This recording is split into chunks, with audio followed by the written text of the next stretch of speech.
Jeune fille aujourd'hui de 29 ans, ça fait 10 ans que j'ai intégré l'armée.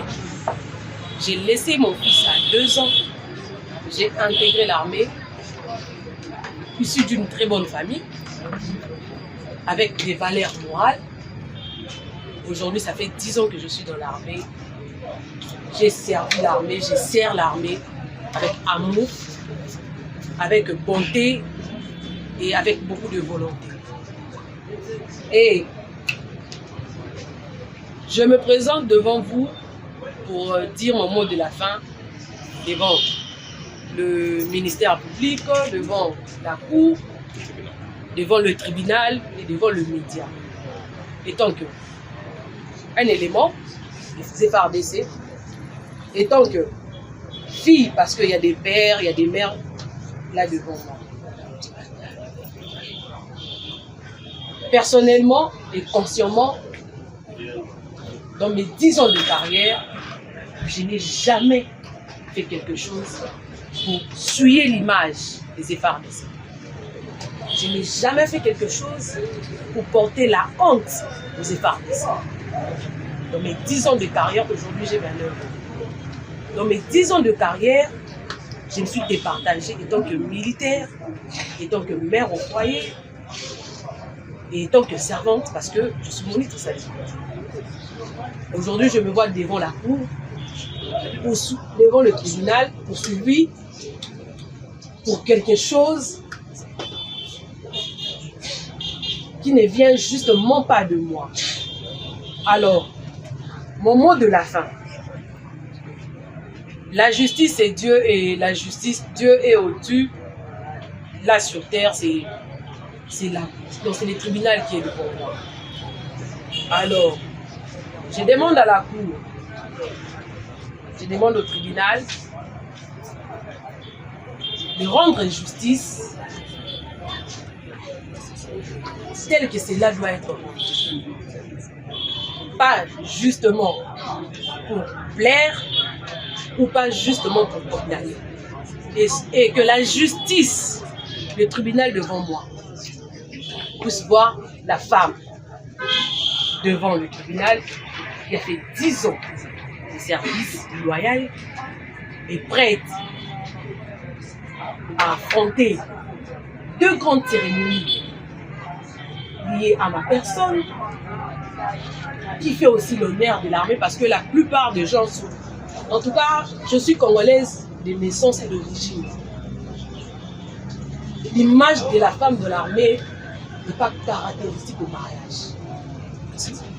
Je suis mariée, c'est une fierté pour l'armée. Plus de 400 personnes venues de partout sont ici présents pour assister à l'honneur d'une femme. Et puis, d'une autre part, j'aimerais que le tribunal, si je devais être acquitté, gloire à Dieu, et si je devais être condamné, gloire à Dieu, parce qu'il est le maître du temps et des circonstances, mais j'aimerais que le tribunal note que la personne devant vous a subi un AVC dans son poste de travail. Il y a moins d'une année. Que justice soit faite. Merci. Et j'aimerais aussi, en tout cas, m'atteler sur le point je ne sais pas, mon comportement ou quoi que ce soit. Je n'ai jamais fait l'objet d'une comité de discipline. Moi, devant les autorités, répondant à ce qu'on m'accuse, jamais. J'ai fait 2 ans, bientôt 2 ans, à l'état-major de renseignement. Je n'ai jamais été devant, que ce soit mon chef du département ou que ce soit d'autres autorités de l'état-major Rance, pour être soit interpellé suite à mon comportement ou suite à un problème que ce soit. Jamais. Merci beaucoup. Le tribunal vous entend. Acquittez-moi. Merci. Je déclare clos le débat. Le tribunal prend l'affaire à délibérer pour se prononcer demain. Nous sommes déjà presque 17 heures. Vous avez longuement parlé. Donnez le temps au tribunal de on va se rencontrer demain dans l'après-midi à 14h. Demain à 14h. La note de tout. Veuillez le déposer avant les parties aussi. Avant 14h. Avant 14h. Merci beaucoup. Je n'ai rien d'état inscrit à l'excès des rôles de séjour, l'audience est suspendue.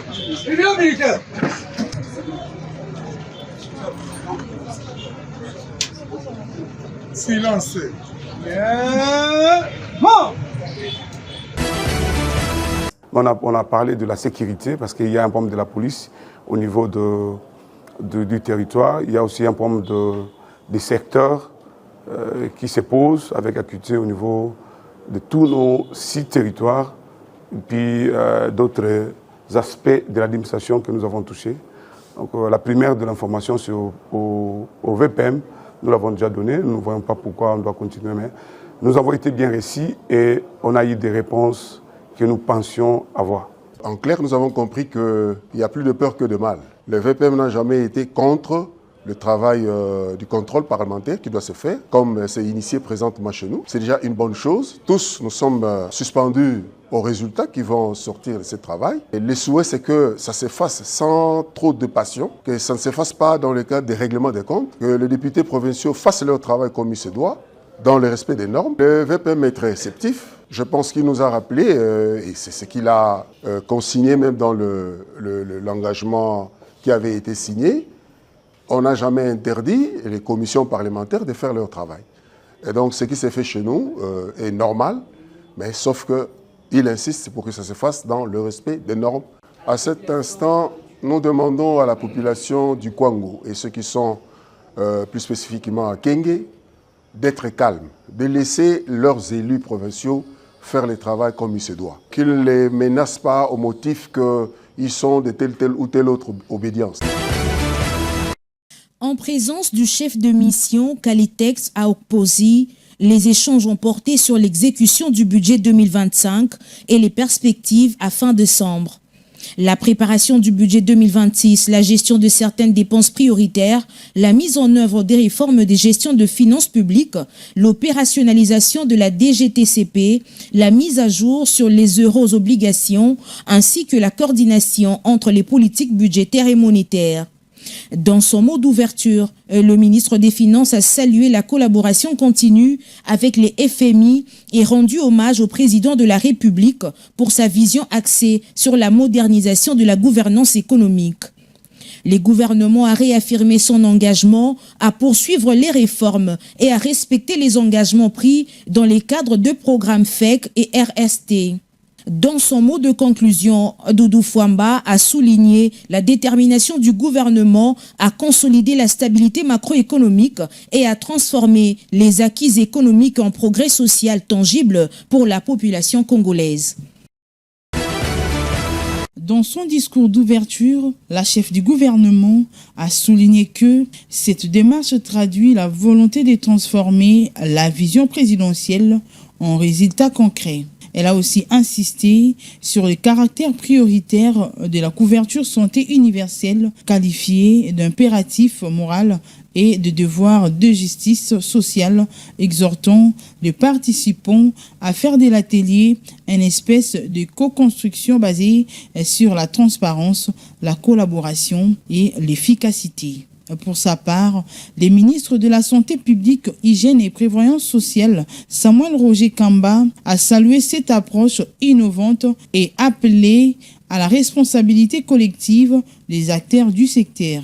Les systèmes de santé congolais continuent toutefois de faire face à des défis structurels persistants, parmi lesquels figure une faible exécution budgétaire, des ruptures récurrentes dans la chaîne d'approvisionnement, une gestion complexe des ressources humaines, de fortes disparités provinciales et une gouvernance fragmentée. Ces obstacles freinent la progression vers la couverture santé universelle, la mise en œuvre du plan national de développement sanitaire et les engagements internationaux du pays. La CCSR se veut une réponse stratégique à ces enjeux. directement rachetée au leadership du ministère. Cette cellule agile ne remplace pas les directions existantes, mais vise à accélérer la transformation des politiques en résultats concrets en travaillant en synergie avec la Delivery United installée à la primature. Par la coordination, la transparence et la redevabilité, les gouvernements experts instauraient une nouvelle culture de performance publique au service de la santé et du bien-être de la population.